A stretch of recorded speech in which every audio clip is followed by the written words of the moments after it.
tardes ya. Empezamos con media hora de retraso, pero vamos a tratar de que los tiempos sean los estipulados. Bueno, muy bienvenidos y bienvenidas a esta mesa, que justamente como se anunciaba es Lengua Española y Migraciones.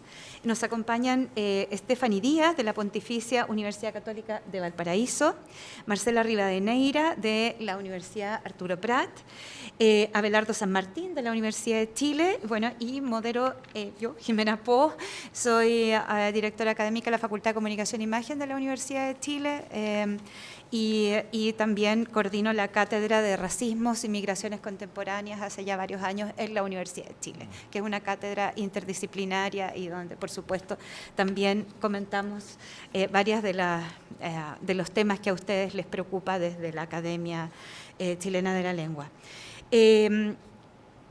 Humberto López Morales ha destacado, ¿cierto?, por su fundamentación teórica del contacto lingüístico en obras como Sociolingüística y por sus investigaciones de campo. Algunas de sus contribuciones se centran en el contacto lingüístico exoglótico, especialmente en los Estados Unidos entre el español y el inglés, y el habla de las comunidades migrantes hispanas en este país. En Hispanoamérica, entre el español y las lenguas indígenas, y en la península ibérica, en el medioevo, entre el castellano y las distintas lenguas que luego contribuyeron a la formación del español. También se ha referido al contacto endoglótico entre variedades del español. La mesa propone los temas el español, ¿cierto?, en los Estados Unidos, el español en África, en Asia, el español en contacto directo con lenguas criollas por migraciones en Hispanoamérica, por supuesto que en el momento presente también, variedades del español en contacto directo por movimientos migratorios en Hispanoamérica, etc. Y en ese sentido tenemos tres panelistas de lujo y quisiera presentarles a medida que van a exponer sus 5 minutos. Perdón. Primero, la primera exposición es del profesor Abelardo San Martín, profesor asociado del Departamento de Lingüística de la Facultad de Filosofía y Humanidades de la Universidad de Chile y doctor en Filología Hispánica por la Universidad de Valladolid. Es director de Boletín de Filología, una de las publicaciones en lingüística hispánica más antiguas de Latinoamérica, y miembro de número de la Academia Chilena de la Lengua. Sus principales áreas de interés son la creación léxica en la prensa chilena y el análisis sociolingüístico y pragmático del español hablado en Chile, que es dinámico y por lo tanto sí, son muy interesantes sus publicaciones al respecto. Y en los últimos años se ha dedicado de modo preferente a la descripción del modelo de los marcadores del discurso en el habla chilena. Así que vamos a dejarlo y quiero hacer solamente un pequeño paréntesis, agradecida por esta invitación. Se citó español urgente en la mesa anterior. Yo viví muchos años en España y fui editora para América Latina y Europa del Este de la agencia EFE. Y ahí mis grandes amigos de la oficina del español urgente, porque así se llamaba, de hecho tenía un nombre, español urgente, donde hacían los manuales de estilo, ¿no?, de la agencia EFE, y que son señeros hasta el día de hoy, resolvían también todas las dudas, ¿no?, y periodísticas en el ámbito también del quehacer, del dinámico de la cultura, la sociedad y el poder, como mencionó una de las panelistas anteriormente. Lo quería mencionar porque también en relación con los pendientes de los medios de comunicación y la dinámica de los medios de comunicación, y justamente el profesor Abelardo San Martín también se ha referido a eso en sus textos. Muchas gracias. Bien, muchas gracias, Jimena. Realmente yo debo confesar que soy fan tuyo. No. Desde tu cátedra de racismo y migraciones has hecho un aporte muy notable a este problema, ¿ya? Bueno, también agradezco a la organización por considerarme. Bueno, los movimientos migratorios han sido constantes en la historia de la humanidad, sin embargo, en las últimas décadas se han acrecentado radicalmente, ya debido a la globalización. Ya eso es un hecho. Con anterioridad, por ejemplo, se podría trazar países de origen y destino migratorio de modo más acotado. No obstante, en las últimas décadas dichos países se han multiplicado y diversificado a escala mundial, ya de acuerdo a autores como Sancho Pascual. La consecuencia directa de la actual mundialización de las migraciones es el aumento progresivo de las situaciones de contacto entre grupos culturales diferentes, lo que ha redundado en la importancia de las relaciones interculturales que son un sello característico de nuestras sociedades contemporáneas. En este contexto, evidentemente, la interculturalidad implica la multiplicación de los contactos entre lenguas y dialectos diferentes, cuya manifestación en la lengua española es el tema de esta mesa, ¿ya? A este respecto, me parece fundamental, entonces, establecer algunas precisiones conceptuales previas para orientar este debate. Muchos especialistas en sociolingüística hispánica tuvimos un primer acercamiento a algunos de estos términos en las publicaciones de López Morales, lo que es una de las motivaciones, de hecho, para homenajear aquí su obra. Para comenzar, existe una diferencia entre diversidad y variación lingüística, aunque en muchas ocasiones se incluye la segunda en la primera o se la considera como sinónimo. La diversidad es interlingüística, es decir, se produce entre lenguas que son distintas, mientras que la variación es intralingüística, esto es, se da al interior de una lengua. La variación nos permite describir una lengua en variedades distintas, como son los dialectos en su extensión geográfica, los sociolectos en el espectro social de una comunidad y los estilos en el nivel de formalidad de las situaciones comunicativas, entre otras posibilidades. Siguiendo a Moreno Fernández, entonces podemos distinguir la migración heteroglósica, en la que entran en contacto dos o más lenguas, de la migración homoglósica, en la que entran en contacto dos o más dialectos de la misma lengua. Las migraciones inciden en las situaciones lingüísticas, que es un concepto acuñado por Ferguson para denominar la configuración total del uso lingüístico en un determinado tiempo y lugar, incluyendo la determinación de cuántas lenguas se hablan, por cuántos hablantes y para qué funciones, además de las actitudes que se tienen hacia cada una. Asimismo, también es de utilidad para el análisis de la relación entre lengua y migración el concepto de repertorio verbal de Fishman, que alude al conjunto de lenguas, variedades de lenguas, dialectos, sociolectos, estilos y recursos que emplea un hablante para comunicarse en distintos contextos de habla. Otros conceptos relevantes para el análisis de la situación y los repertorios son las actitudes e identidades lingüísticas, de las cuales aquí también se ha empezado a hablar. Las actitudes lingüísticas son las percepciones o valoraciones subjetivas que los hablantes tienen hacia una variedad, una lengua, un dialecto o hacia un rasgo particular, ¿ya? Una actitud positiva determina que esa variedad o rasgo sea prestigioso, es decir, sea bien visto y su empleo pueda verse aumentado. En cambio, una actitud negativa determina que esa variedad o rasgo sea estigmatizado y esto implica que sea mal visto y su empleo, por lo tanto, pueda verse aminorado. En definitiva, el prestigio y la estigmatización son valoraciones sociales que pueden incidir notoriamente en la vitalidad de una variedad o un rasgo del habla, o sea, en su continuidad o su desaparición. Se han ejecutado, de hecho, importantes proyectos sobre las actitudes hacia las variedades del español a nivel internacional, como el LIAS, liderado por Quesada Pacheco, y el PRECABES, dirigido por Cestero, Mancera y Paredes. Las identidades lingüísticas, por otra parte, son un conjunto de particularidades del habla que definen un sentido de pertenencia a una determinada comunidad en distintos niveles de abstracción, una misma lengua, un mismo dialecto o un mismo sociolecto, que nos permite construir un nosotros colectivo al que pertenecemos y que nos distingue de un otros del cual nos formamos parte. Las migraciones producen situaciones lingüísticas de bilingüismo o de multidialectalismo que están determinadas por las actitudes de los hablantes y por la construcción de sus entidades, lo que afecta su correspondiente repertorio verbal en términos de que puede haber lenguas, dialectos o recursos que deje de emplear y otros que se vea obligado a aprender a usar. Se trata de situaciones de contacto que promueven la interculturalidad, pero también la necesidad de una acomodación lingüística que, según Moreno Fernández, puede llevar a situaciones de convergencia hacia una forma de hablar común o de divergencia hacia formas de hablar distintas, dependiendo de los propósitos comunicativos de los hablantes. Como es evidente, una necesidad urgente que producen los procesos migratorios es el requerimiento de integrar o incluir socialmente a los migrantes en las comunidades receptoras o de acogida. Esa necesidad es reconocida por un derecho humano inalienable a nivel internacional. Por lo tanto, los Estados deben proveer una legislación acorde con las garantías que las personas migrantes tienen. Por supuesto, como ocurre con muchos derechos sociales, su aplicación efectiva demanda una inversión de recursos que lamentablemente muchos Estados no están dispuestos a invertir debido a su alto costo. La necesidad de integración o inclusión es estratégica en los ámbitos laboral y educacional, que son los más sensibles para las personas migrantes y, por supuesto, se vincula con el uso lingüístico. Moreno Fernández desarrolla el concepto de integración sociolingüística, el que aplica a la situación migratoria de España a fin de proponer un marco teórico para su análisis en otras situaciones.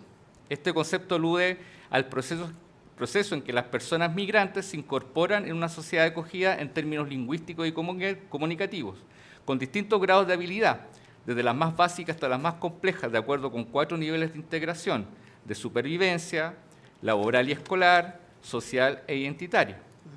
Un aspecto interesante que este autor discute es en qué grado puede producirse una asimilación de los migrantes a la cultura y lenguas mayoritarias de la sociedad receptora, teniendo en cuenta que su propia lengua y cultura son minoritarias. A este respecto, nos parece que la noción de integración sociolingüística podría reformularse para considerar también la posibilidad de promover una inclusión sociolingüística, en consonancia con los últimos desarrollos en el ámbito de la sociología que distingue entre integración e inclusión social. De esta manera podríamos argumentar que la adquisición de la lengua o del dialecto de la comunidad acogida por parte de las personas migrantes no tendría por qué suponer la pérdida o abandono de su propia lengua o dialecto, que podría mantener en situaciones de mayor familiaridad al interactuar con otros migrantes de su mismo origen. De hecho, como han enfatizado varios autores, las identidades lingüísticas son múltiples y dinámicas, ya que se construyen en cada situación de habla dependiendo de los perfiles de los interlocutores.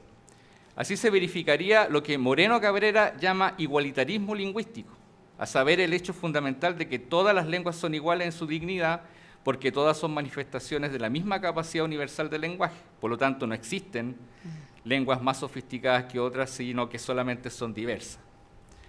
Eso mismo lo podríamos proyectar a nivel de los dialectos, en términos de un igualitarismo dialectal, es decir, el hecho de que no existen dialectos mejores ni peores que otros, sino que solamente son variables. La suposición de que habría lenguas o dialectos superiores o más sofisticados que otros responde a un prejuicio científico que no tiene ninguna justificación desde el punto de vista lingüístico. Intentemos aplicar ahora estas precisiones conceptuales a la realidad actual de la sociedad chilena. En nuestro país la lengua mayoritaria es la española y existe una serie de lenguas minoritarias, principalmente originarias de América, entre las que destaca el mapudungún. En cuanto al contacto con lenguas de inmigración, la más relevante en la actualidad es el creol haitiano, del cual ya se ha hablado acá, ¿cierto?, que es una lengua criolla de base francesa, es decir, una mezcla de francés con lenguas africanas, que es la principal lengua de Haití. Otras lenguas de contacto, como el coreano o el chino, son muy poco significativas en cuanto a cantidad de hablantes. Asimismo, existe contacto con otros dialectos del español, principalmente de Perú y Bolivia, del área andina, de Colombia y Venezuela, del área andina y caribeña, y de Argentina, del área rioplatense. Por lo tanto, en cuanto al problema de la inclusión sociolingüística, la situación más compleja es la de los hablantes haitianos que necesitan aprender español para mejorar sus condiciones de sobrevivencia y de inserción en el ámbito laboral, con el propósito de lograr una movilidad social.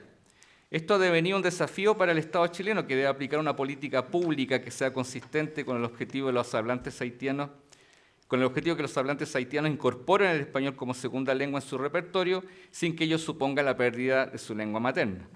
Sobre este tema ya hay equipos de investigación trabajando en la Universidad Católica, liderado por Gloria Toledo, y en la Universidad de Chile, dirigido por Rosa Bahamontes y Claudia Flores, por solo señalar algunas iniciativas, ¿ya? El problema es complejo porque los criollos siendo igualmente dignos como cualquier lengua, carecen de prestigio social y de un nivel de estandarización adecuado. En este sentido, a mi juicio, una tarea urgente es conocer más en profundidad la variedad de creol que hablan los haitianos, porque de esta manera su formación lingüística como hablantes migrantes bilingües sería más efectiva, ya que sabríamos cuáles son los puntos de contraste importantes con la lengua española hablada en Chile. Sería un modo más eficiente de identificar con mayor precisión las interferencias o transferencias que se producirían en su interlengua, en los distintos niveles de análisis, pronunciación, gramática, léxico y gramática. Asimismo, sería importante determinar en qué contexto y para qué funciones los inmigrantes haitianos hablan creol y español, así como qué actitudes tienen hacia su lengua materna y su segunda lengua. Por otro lado, la situación de multidialectalismo, aunque no supone una problemática social urgente desde el punto de vista educacional, sí es muy interesante en cuanto al resultado final del proceso de acomodación por convergencia o divergencia. En este ámbito también sería relevante profundizar en las percepciones y las actitudes que cada grupo migrante tiene hacia el dialecto chileno y hacia sus propios dialectos de origen, de manera de hipotetizar en qué medida podría haber a futuro un proceso de interinfluencia entre estas variedades geográficas. Para finalizar, no podemos obviar el componente ideológico y político de toda situación de contacto lingüístico y dialectal, puesto que lamentablemente ciertos grupos de poder promueven con fines electorales una imagen distorsionada de la inmigración difundida sobre todo en los medios masivos de comunicación. Corresponde a una prototípica crisis de identidad, en que la incorporación de grupos de personas extranjeras es vista como una amenaza que puede conducir a una pérdida de la identidad nacional. Esta crisis ha sido una constante en todos los procesos migratorios, en todo tiempo y lugar, en que se culpa al inmigrante de todos los males de la sociedad, como la falta de empleo, vivienda, salud o educación, o en que derechamente se lo criminaliza, como ocurre en la actualidad en Chile. Por ello es importante promover la tolerancia, el respeto y la inclusión social, así como favorecer la interculturalidad, sobre todo en las generaciones más jóvenes que son mucho más proclives al cambio cultural y lingüístico. Muchísimas gracias, profesor. Gracias. Muchísimas gracias.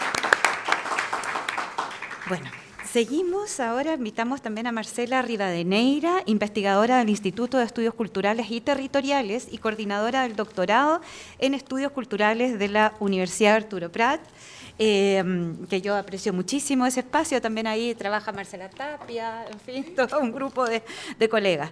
Directora de la Sociedad Chilena de Lingüística, doctora en Ciencias del Lenguaje y Lingüística Aplicada. Su línea de investigación en formas de tratamiento se enmarca en la sociolingüística. Lidera un proyecto de investigación aplicada, FONDEF, IDEA, sobre rescate y puesta en valor del patrimonio histórico documental de Chile, en asociación con archivos nacionales. Ha estudiado el contacto y la variación dialectal en relación con la interculturalidad, específicamente en torno a la población migrante en la región de Tarapacá. Sus intereses incluyen el lenguaje popular, la oralidad y los aspectos culturales en la conformación histórica del español de Chile. Así que muy bienvenida con la ponencia. Muchas gracias. Aprovecho de dar las gracias también a Natalia por la invitación, a Abelardo cuando me llamó y me contó de esta actividad maravillosa realmente. Súper halagada me sentí de que me consideraran, así que le agradezco profundamente de estar acá con personas tan importantes, lingüistas, sociolingüistas, gente, digamos, muy valorada, ¿no? Muy querida, y el público, obviamente, que está aquí, que nos atiende. Bueno, yo les quiero contar un poquito de este proyecto, un proyecto que terminó hace poquito. Era un proyecto exploratorio básicamente en el que queríamos estudiar la interculturalidad en la región de Tarapacá, en Iquique, ¿no? En la zona norte de Chile, que es una zona conocida o reconocida tradicionalmente como intercultural, incluso desde la época preincaica, ¿ya? Una zona de confluencia de muchas etnias, ¿ya? Posteriormente de contacto, ¿cierto?, entre los colonos españoles y las comunidades indígenas que allí habitaban, y por lo tanto ha sido históricamente reconocida como una zona intercultural. Se anexó a Chile como región tardíamente, lo sabemos, después de la Guerra del Pacífico en el siglo XIX, ¿ya? Pero ello no le quita la identidad. Es una región que tiene una identidad distinta, considero yo, a la del resto de Chile, tanto la región de Arica como Iquique y Antofagasta, pero Iquique es particularmente diversa, o presenta mucha variación, como dice Abelardo, porque tenemos una población migrante muy grande, ¿ya? De hecho, la población de migrantes alcanza el 20% de la población de la región, ¿ya? Tanto entre la ciudad de Iquique como la comuna de Alto Hospicio, ¿ya?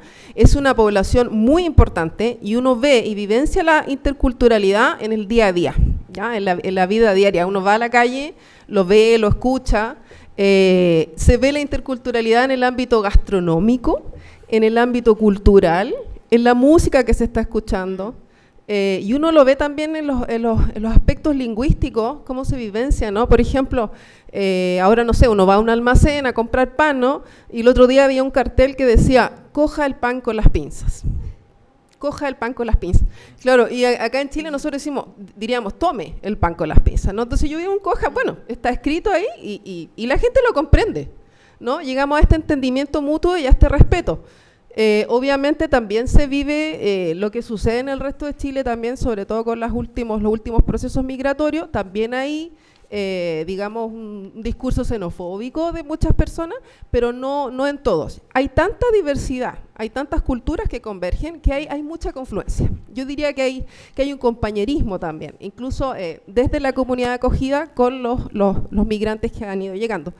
Al respecto, la mayoría de la población que ha llegado a la región son bolivianos en primer lugar, les siguen los peruanos, ellos han estado históricamente presentes en la región. A ellos se suman los nuevos migrantes, que en este caso colombianos y venezolanos, ¿ya? Aparte de muchos otros, como paraguayos, ecuatorianos, cubanos, ¿ya? Y también a esa población, desde mucho antes, ¿cierto? Se le sumaban los chinos, una población de China, indios, pakistaníes, iraníes, ¿ya? Que se dedican principalmente al comercio, ¿ya? La situación de ellos, aparte, no la toco acá, ellos no han pasado por este proceso de integración, como lo ha hecho el resto de las comunidades hispanohablantes, ¿ya? Ellos se dedican al comercio, como los digo, en la Sofri, en este centro comercial mega grande que hay en el norte, a la alimentación, tienen los restaurantes chinos, de comida paqui o india, y ellos no se han integrado socialmente con los chilenos o con la comunidad residente. Son comunidades muy cerradas, solo ellos, los chinos, los paquis, se mantienen entre ellos en estos círculos familiares y de amistades, ¿ya? Por lo general no hay el contacto con la población chilena, de alguna manera no lo necesitan, o desde su perspectiva, desde su identidad, no lo necesitan, ¿ya? Entonces esa situación es diferente. Aquí me voy a referir al contacto dialectal, ¿cierto? Entonces sobre los hispanohablantes sudamericanos.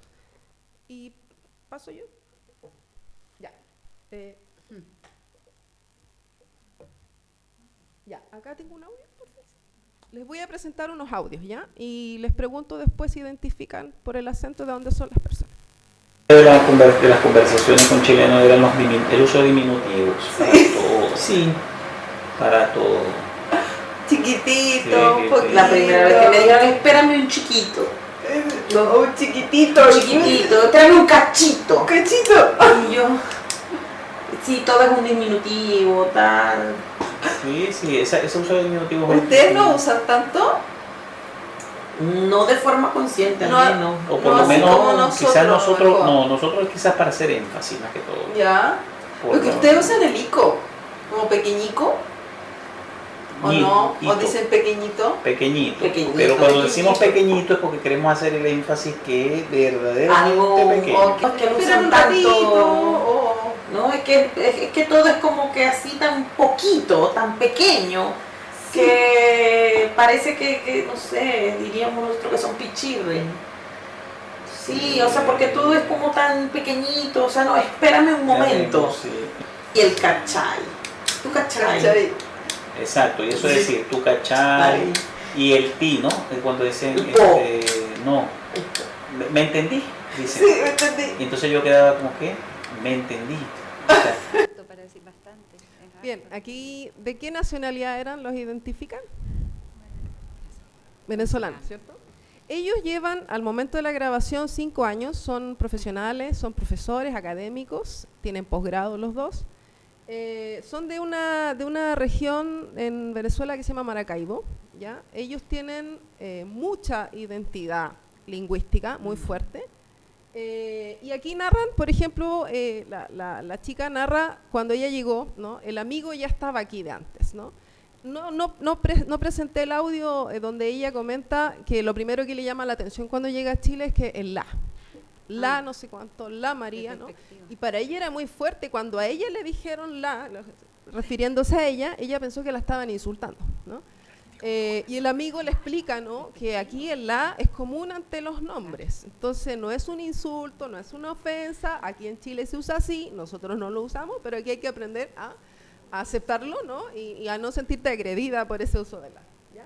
En este caso a ellos les llama la atención también los diminutivos. Claro, los diminutivos en Chile tienen un valor, digamos, que va más allá de lo pequeñito, ¿no? Del tamaño, sino que tienen un valor afectivo. De hecho, se distinguen hasta 7 categorías de valor afectivo de los diminutivos. ¿ya? Para nosotros implica otra cosa, ¿ya? Tienen un valor pragmático, de hecho, muy potente, que no lo tienen si digo la palabra secas y lo digo espérame un poco, espérame un poquito, ¿no? También estoy atenuando. Entonces tienen valores y funciones muy, muy diversas que al parecer no tienen, en este caso, la variedad dialectal que ellos tienen, ¿no? A ellos les llama la atención el uso del voceo chileno, del cachai, ¿no? El hablante dice el ti, ¿no? Pero se refiere a las terminaciones i, querís, podí. Les llama la atención porque lo encuentran raro, ¿no? Ellos vocean también en la región de donde son ellos, porque no vocean en toda Venezuela. Y tienen un voceo ellos, el monoptongado, el típico argentino, pero también tienen unas versiones diptongadas. Por ejemplo, dicen queréis. Queréis, a veces pronuncian la S, a veces la aspiran, queréis, ¿ya? O querés. Y lo van alternando, lo usan con el tú. El vos lo emplean, tiene cierto estigma, a veces lo usan, a veces no. Yo se lo escuchaba a ellos también. Pero les llama la atención ya, sí. Cómo usamos también el voceo. ¿Pasemos la otra? Sí. Ya, este me interesa más. Pero tú igual aprendiste los modismos chilenos como porque... para que los chilenos te entiendan o como por gusto así. La verdad me gusta. Me gusta como hablan libremente, sin necesidad de tapones, ¿entendés? Ya, claro. Eso es lo que me gusta. Y después los carretes. ¿Te gustan los carretes? Sí, me encantan los carretes. ¿No son igual que en Bolivia? No. ¿Por qué? En Bolivia es más salir a discoteca. Aquí vos armás tu carrete donde te la... En la casa, acá en el hostal, en la casa, en todos lados. Los carretes en la discoteca o en algún lugar que sea para eso. Digamos. Aquí, hasta aquí mismo, en el hostal podemos carretear, digamos. ¿Me entendés? Eso me gusta. Que son libres. Pero yo creo que sí. Ella como es chilena. Ella es chilena, claro, ella nació acá, todo. Igual le compramos su vestido para el 18 y se veía bellísima, le encantó su vestido. Ay, qué lindo, me encanta.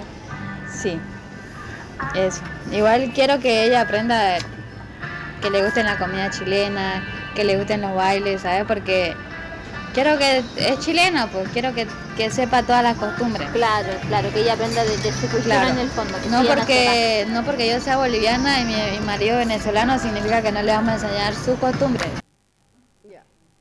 Paso a porque los datos de ella son muy interesantes. No, bueno, por ejemplo, yo uso mucho el po, también no sé por qué se me pegó el po. Me imagino que porque estoy acá y escucho po 10.000 veces al día. Sí, pues cuando ya aprendí a usarlo, ya como que no es difícil. Y entonces a veces inconscientemente lo hago en mi casa. En vez de decir pues, como decimos nosotros, digo po.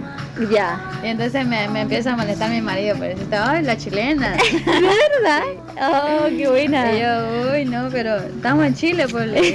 Claro. ¿Ya? O sea, se te pegan muchas cosas. Como esa, por ejemplo, el po.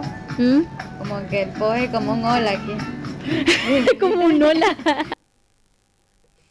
¿Hasta ahí llegamos? Muchas gracias. Sí, perdón. Ya, okay. Es por honor a la hora. Ya, vamos a seguir con la ronda de dos preguntas cortas, así que muchas gracias. Muchas gracias. Un aplauso. Gracias. Muy gráfico.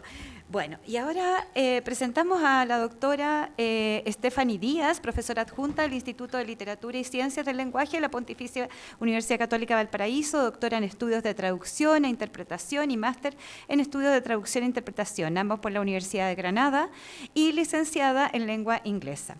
Profesora en el magíster en lingüística aplicada y el doctorado en lingüística de la misma universidad, ha trabajado y colaborado en la investigación de la traducción y la interpretación en comunidades migrantes, haitiano, español, y en la formación de traductores e intérpretes de Mapuzungún y en la formación de intérpretes de lengua de señas y de la comunidad sorda.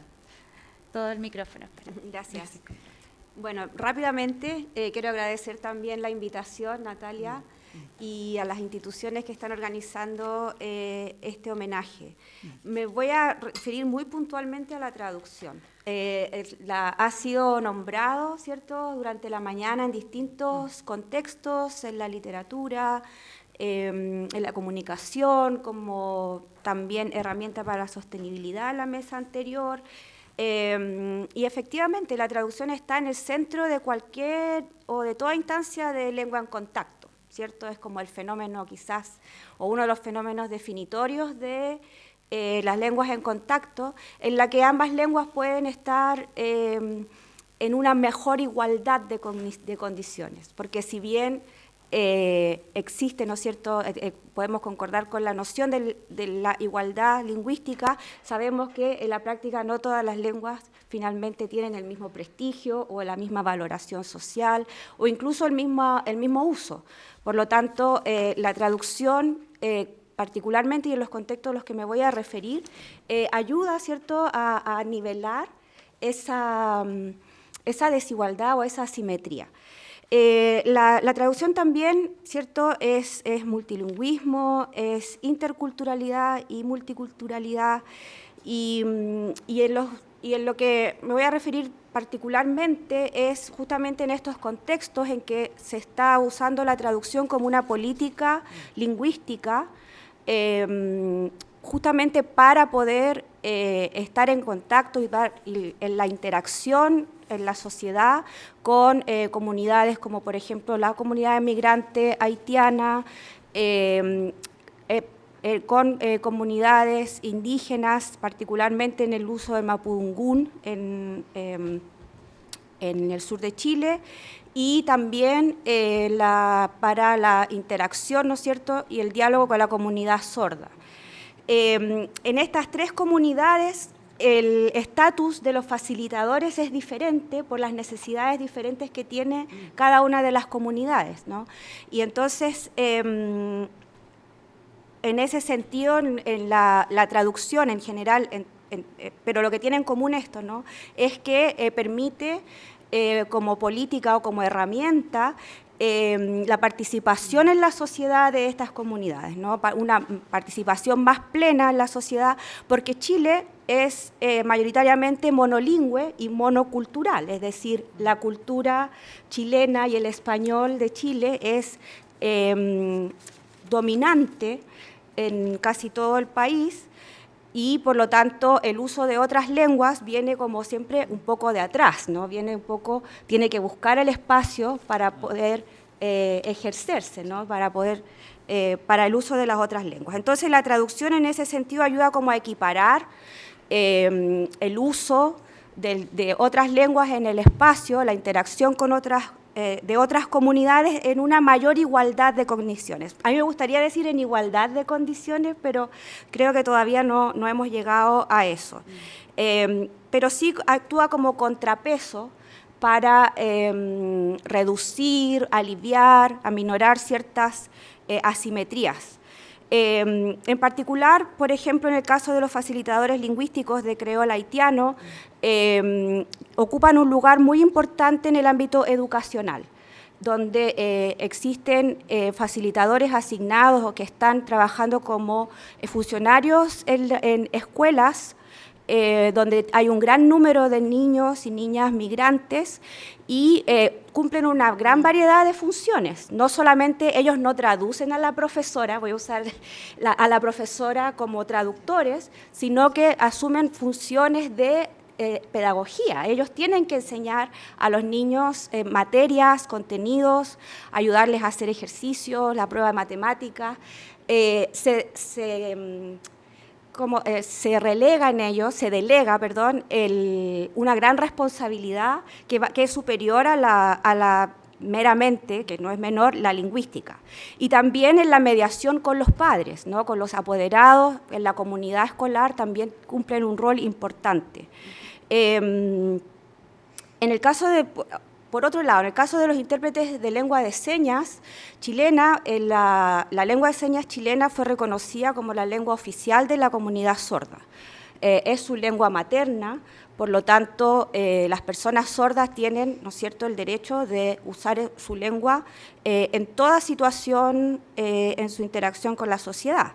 Sin embargo, ahora últimamente hemos visto una mayor presencia de los intérpretes de lenguas de señas en la televisión, ¿cierto?, y esto nos atrae la atención hacia esta forma de traducción. Y también, y por lo tanto, hay una gran presencia ahí de esos intérpretes y también en el ámbito educacional. y en ese sentido en el Ministerio de Educación hay una gran preocupación por formalizar aún más la interpretación de lenguas de señas como una profesión, debido a la gran necesidad que hay de suplir intérpretes en ámbitos escolares y universitarios. Entonces, si una persona sorda, por ejemplo, quiere estudiar en la universidad, necesita tener un intérprete que la acompañe durante toda la carrera, en todas las asignaturas, en todas las instancias evaluativas, hasta, digamos, el pregrado y luego si quiere seguir al posgrado. Por lo tanto, también ahí hay una función súper especializada que los intérpretes de lenguas de señas están cumpliendo. Y por último, los mediadores interculturales de mapudungún y de otras lenguas originarias están más presentes en los ámbitos judicial. Y en ese sentido, tanto en tribunales, ¿no es cierto?, en la defensoría, y acá el caso es para personas que optan por una razón política o cultural, o política y cultural, no usar el español como lengua, sino usar el mapudungún u otra lengua o su lengua originaria como una forma de reivindicación. Entonces, en ese sentido, ahí también estos se denominan, porque hay una gran diversidad terminológica, se denominan mediadores interculturales. También ellos, además de traducir e interpretar en procedimientos judiciales, tienen que realizar tareas de sensibilización intercultural con distintos actores y en distintas comunidades. Entonces, me gustaría retomar un punto que se hizo en la mesa anterior sobre la confianza, ¿no? Porque cuando yo estoy necesitada de un traductor o una traductora, necesito confiar que esa persona me está diciendo porque yo no tengo acceso a la otra lengua, ¿no? Entonces, la traducción, en este sentido, permite establecer esa relación de confianza, ¿no? Y una mayor apertura, un diálogo, que también se conversaba recién, ¿cierto?, para una mayor integración, para una mayor inclusión social. Okay. Muchísimas gracias, así que la aplaudimos. Bueno, si les parece, voy a hacer solo una ronda de preguntas, o sea, una pregunta, ya, no una ronda. Voy a hacer una pregunta, pero que engloba dos cosas, ¿sí?, que en relación a lo que han conversado y nos pusimos de acuerdo un poquito antes también. Que pensando en lo que hablaba Abelardo sobre actitudes, sobre identidades, pensando también lo que acaba de decir Stephanie sobre la traducción, pero la traducción en un sentido profundo también de encuentro intercultural, y pensando en la vida cotidiana, ¿no?, de lo que también planteaba aquí Marcela, en la vida cotidiana. En ese movimiento que existe entre las políticas públicas, ¿cierto?, y estas superestructuras que de alguna manera también implican aparatos ideológicos como el Estado, la industria cultural donde entran los medios, etcétera, todo lo que de alguna manera nos presiona en nuestras construcciones identitarias. En ese movimiento con la subjetividad, en esa construcción de subjetividad que tiene que ver con la vida cotidiana, la reproducción social, etcétera, ¿cómo imaginarían en un mundo ideal que serían las estrategias creativas justamente para pasar de una zona de contacto que implica mucha tensión, roce, etcétera, a una zona de interculturalidad para pensar, ¿cierto?, en un nuevo espacio? Que Chile está en un momento bastante crucial, este país, en relación a que generamos un nuevo espacio de interculturalidad o alejamos aún más los espacios existentes. Entonces, un entre dos mundos, ¿no? ¿Cómo lo ven ustedes? ¿Qué estrategias en términos de políticas y estrategias también cotidianas? Lo mencionaste de alguna manera también, que la música, los encuentros, la vida, el conversar, gastronómica, etcétera, encuentros de poetas. Aquí hemos hecho encuentros de poetas haitianas, que son increíbles también, para que no se produzcan tal desencuentro que incluso pone en riesgo la vida humana, como ya ha pasado en Chile. Así que a ver si pueden ahí pensar en esa creativamente uniendo estas tres ideas. en ese movimiento pendular. No sé si partimos por la vida cotidiana, Marcela, después y si podemos cerrar contigo, si te parece. Bueno, yo di el ejemplo de Iquique. Yo también lo veo acá en Santiago, o sea, la población migrante acá se ve y se vive, ¿no? Y uno interactúa con ellos. El hotel donde me estoy hospedando, la chica también conversando, bastante su acento chilenizado, ¿no? Le pregunto, ¿de dónde eres? De Venezuela, me dice, y toma cierta distancia pensando que a lo mejor yo voy a reaccionar mal. Me llama mucho la atención esa reacción como de, a lo mejor le digo de dónde soy y se va a molestar, ¿no? Por el prejuicio que hay detrás de eso. Yo le digo, claro, cuando ve mi expresión, que le digo, ¡ay, qué bien! Le digo, yo también conozco gente, y ella cambia su expresión, ¿no? Esa reacción también es muy potente, yo la veo cada vez que yo le pregunto, porque tengo este espíritu sociolingüista, me encanta escuchar a la gente hablar, me fascina, de todos los estratos sociales, mientras más bajo, más les hago hablar. Me encanta el lenguaje popular. Y yo les pregunto siempre a la gente de afuera, ¿y de dónde eres tú? Y la gente, sí, toma ese recelo, me va a mirar mal cuando le diga de dónde soy. Eso claro, a mí me da pena como lingüista, ¿no? Lamentablemente es algo que también la xenofobia se vive, ¿no? Se experimenta en una parte importante de la población a nivel país, diría yo.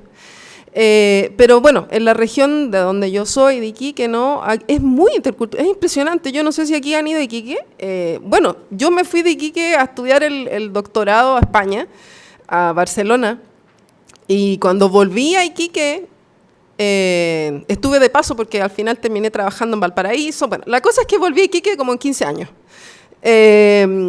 Y llego a Iquique y estaba completamente cambiado. O sea, uno va a la calle y lo escucha, los acentos, era impresionante. Yo quedé impresionada. Yo dije, ¿dónde estoy? ¿Dónde estoy? Pero cómo cambió, ¿no? Entonces ahí hay un caldo de cultivo, le digo yo, por hablar metafóricamente, en algo que probablemente se va a convertir en esta variación, ¿no? En un cambio lingüístico probablemente. Porque esa confluencia de dialectos que hay ahí, algo va a producir, algo va a cambiar, ¿no? Es imposible que permanezca estático. Entonces, me gusta también que haya esta integración, ¿no? El del coja el pan con las pinzas, ¿no?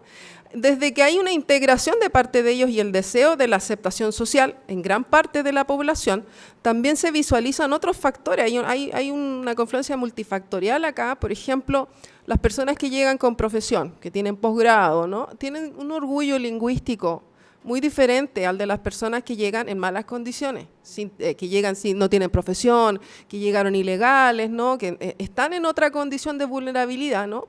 Las diferencias de integración ahí uno las percibe, las veíamos nosotros en este proyecto exploratorio, ¿no? Claro, los profesionales venezolanos, ellos mantienen su distancia, dicen, sí, yo sé cómo se habla acá, lo respeto, y lo usan en sus clases y se adaptan al español chileno, sin embargo, ellos mantienen su dialecto intacto.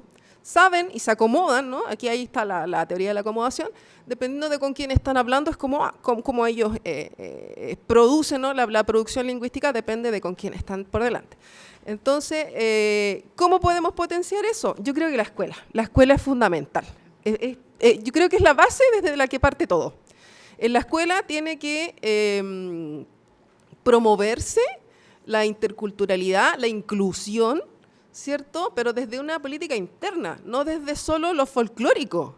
Por ejemplo, suele darse que en las escuelas, no sé, pues, se celebra el día de la, no sé, pues, el día de la Pachamama, ¿ya? Incluyendo a la etnia aymara, ¿no? Y listo, el día, pero es como un show que hacen, ¿ya? Y es ese día, listo. El día del sol y se acabó. ¿Ya? Entonces después el día de no sé qué cosa, de nuevo, tienen que ir vestidos y casi que van disfrazados, porque la gente dice el disfraz, refiriéndose a un traje típico, que no es un disfraz. No es un disfraz de superhéroe, es un traje típico, ¿no? Sin embargo, la gente busca el disfraz para vestirse, igual el disfraz de fiestas padre y todo. Entonces, piensen en los niños, por ejemplo, que tienen que celebrar, hay una población importantísima de bolivianos y peruanos que tienen que celebrar el Día del Combate Naval, 21 de mayo, el día en que, claro, y el periodo en el que Chile finalmente se anexó Antofagasta, Arica y Iquique, ¿ya? Esa gente que va ahí, que llega, ¿no?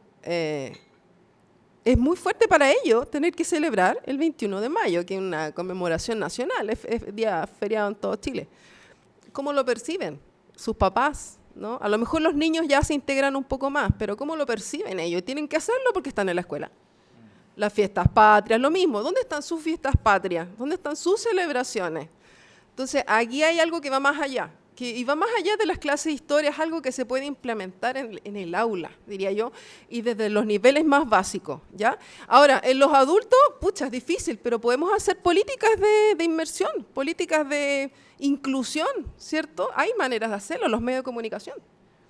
Muchas gracias. Y los puntos de cultura, que ahora es parte también del Ministerio de las Culturas. Perdón, porque vamos a terminar contigo. Ya. Sí, bueno, estoy de acuerdo. 5 minutos para vale, concuerdo con Marcela. Mi punto, mi estrategia creativa no es tan creativa. Conciencia intercultural, creo que todos vamos a estar de acuerdo con eso. No es muy original, pero sí, se necesita una mayor conciencia intercultural. Creo que ese es un desafío para todos. Quienes estamos acá en este momento, no aquí, en este mismo lugar, sino que en el Chile que nos toca vivir en este momento, ¿no? Vamos a tener se nos da la oportunidad de poder abrirnos a otros, que antes no los veíamos porque han estado, y otros que han llegado. Entonces existe ahora la oportunidad de crear de que nosotros mismos podamos generar nuestra conciencia intercultural. Y creo que esto tiene que ser muy decidido, no es como ideal, sino que es necesario. Y por lo tanto, creo que podemos adoptar un compromiso por eliminar los prejuicios que nosotros mismos tenemos, sin querer puede ser, que hemos heredado, con respecto a otras culturas. Y acá efectivamente concuerdo con Marcela, ¿no? La escuela es primordial. También los medios, porque gran parte de las nociones de prejuicio también están viniendo, ¿no es cierto?, desde distintos medios de comunicación y sí, podemos decir, y acá también hay, la academia también está, ¿no es cierto?, trabaja o está presente en los medios y el periodismo, pero yo creo que más allá de los medios, la escuela y todo, la responsabilidad es personal. Hay una responsabilidad personal y a mí me gustaría referirme a eso, como un compromiso individual o personal o con mi comunidad, mi pequeña comunidad, de autoeducación, de yo misma querer abrir, ¿cierto? Y ver a los otros, ya sea a través de la lengua, y a lo mejor podemos decir, ya, pero yo a esta altura no voy a aprender lengua de señas, por ejemplo, o no tengo ninguna posibilidad de aprender creol haitiano. Probablemente no. Pero justamente, y vuelvo, para eso también existe la traducción, ¿cierto? Y la traducción, hemos recibido literatura universal en traducción, por lo tanto hay una forma de sortear esas barreras. Pero no solamente en la lengua o la literatura, sino que también en el arte, en la cultura, acercarse a comunidades de quizás las que tengamos más cerca, ¿no? Entonces, y con respecto, y por último, ver cuáles son las visiones que nosotros aplicamos a otras lenguas extranjeras y ver si somos capaces y podemos hacer el ejercicio de aplicar eso también a estas lenguas minorizadas, ¿no? Recién hablaba en la primera mesa, se hablaba de lo que se perdía, ¿no es cierto?, cuando se pierde una lengua. Y claro, cuando yo no le asigno valor a otra lengua, ¿cierto?, también estoy perdiendo. Entonces, podemos pensar, por ejemplo, en el inglés se le atribuye un enorme valor económico, ¿cierto? El inglés abre puertas, el inglés te va a permitir obtener un mejor trabajo, tal. Quizás el problema es atribuirle un valor económico a una lengua, ¿cierto?, más allá del valor que tiene, ¿no es cierto?, como expresión humana. Eso. Muchísimas gracias, muchísimas gracias. Abelardo, por favor, y para terminar, pensando también en identidades, actitudes. Sí. Bueno, yo creo que Marcela y Stephanie lo han dicho ya. Yo creo que me sumo a esta estrategia combinada entre educación lingüístico-cultural y presencia en los medios también de esta idea, ¿cierto?, importante, esta idea fuerza importante de que la multiculturalidad las perspectivas, ¿cierto?, interculturales son enriquecedoras, son algo que nos ayuda a crecer, a ser mucho más diversos, a ser mucho más... y que la diversidad es una riqueza en el fondo, ¿ya? Y en ese sentido, yo creo que hay una idea que hay que combatir, es la idea de que en el fondo las lenguas o las culturas son, o las identidades son monolíticas y están hechas de una vez para siempre. Eso no es así, las lenguas, las culturas se están haciendo día a día, diariamente, están en permanente evolución. No existe ninguna lengua, ninguna cultura que haya surgido de la nada, ad hoc, así como milagrosamente. Todas las culturas, todas las lenguas son o resultan de la mixtura, de la hibridación, ya de la mezcla entre componentes diversos. La lengua española también ha recibido un impacto fuerte de la lengua árabe también, qué sé yo, de las lenguas extranjeras, de los italianismos, por ejemplo, los galicismos, qué sé yo, etcétera, a lo largo de toda su historia. Y la gente muchas veces no tiene conciencia de eso, no tiene conciencia de que cuando habla de billetes está usando un galicismo, o cuando dice la palabra, qué sé yo, mina, con el sentido de referirse a una mujer, está usando un italianismo, por ejemplo. Entonces, no tiene mucha conciencia de eso, ¿ya? De cómo las lenguas se están haciendo y las culturas se están haciendo permanentemente, y eso todo tiene que ver con diversidad cultural, ¿ya? Entonces... me acuerdo mucho de las definiciones de Larraín, por ejemplo, sobre la identidad chilena en el fondo y cómo existe una preconcepción en la gente comúnmente de que la identidad es algo que está hecho y no cambia, y en el fondo siempre está cambiando, ¿ya? Y en relación con esto hay muchos ejemplos, ¿ya? Yo recuerdo, he visto en las redes sociales, por ejemplo, había un venezolano que se asombraba de que ya empezaba a usar la palabra choclo, y ya no usaba maíz, por ejemplo, ¿ya? Y se da cuenta que se estaba acomodando, que se estaba en cierta manera integrando a la comunidad, ¿ya? Y existen también en las redes las llamadas batallas de idiomas, por ejemplo, no sé por qué se llaman batallas de idiomas, pero en el fondo son encuentros donde la gente reconoce que hay palabras distintas, cómo se le llama la chaqueta, por ejemplo, en tal lado, en esta otra parte, en España, qué sé yo, y eso enriquece también la perspectiva intercultural. Yo creo que hay que hacer un aprovechamiento más estratégico como política pública de Estado en los medios masivos, en el ámbito educacional, como decía Marcela, que esto no esté folclorizado en el fondo como una especie de imagen, qué sé yo, anecdótica, sino que sea algo sistemático, ya que desde pequeños, ¿cierto?, las niñas, los niños, en fin, se eduquen en la riqueza de la diversidad cultural, en la riqueza de la interculturalidad y también de los contactos lingüísticos. Eso. Bueno, muchísimas gracias a esta mesa de lujo, pensando en Humberto López Morales, con el español en el mundo de hoy. Él decía de alguna manera que en 2050 el español será la primera lengua en Norteamérica, y también, de alguna manera, también siempre ha dicho en los últimos años que el español está empezando un periodo de oro, y justamente yo creo que es lo que hablábamos, los intercambios de este español, que ya estoy terminando. Solamente decir que, para cerrar muy bien en la mesa, agradecida de la validación, y qué bueno que también la Academia Chilena de la Lengua se preocupe y ocupe de estos temas, porque aquí tienen un rol en educomunicación muy importante. Muchas gracias.